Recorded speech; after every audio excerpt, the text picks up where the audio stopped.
अम्बा अर्थात् ग्वाभा यो फल हामीले सोचेको भन्दा निकै लाभदायक छ र आज म तपाईहरुको माझमा हामीले अम्बाको सेवन गरेपछि यसले हाम्रो स्वास्थ्यमा के कस्तो राम्रो प्रभाव पार्दछ यस बारेमा छोटो कुराकानी गर्दैछु।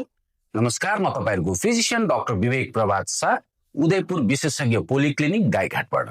अम्बामा निकै धेरै मात्रामा भाइटामिन सी हुन्छ, सुन्तला भन्दा पनि धेरै, जस कारणले गर्दा यसले हाम्रो रोगसँग लड्न सक्ने क्षमताको वृद्धि गराउँछ अर्थात् इम्युन सिस्टमलाई यसले एकदमै बलियो पार्दछ। भाइटामिन सी ले गर्दा यसले हाम्रो छालालाई पनि स्वस्थ राख्नलाई मद्दत पुर्याउँछ।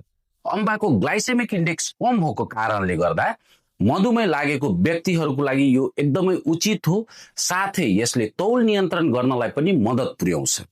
अम्बाले हाम्रो शरीरमा ब्याड कोलेस्ट्रोल घटाउनलाई मद्दत गर्दछ, जस कारणले गर्दा यो मुटुको लागि एकदमै राम्रो हो।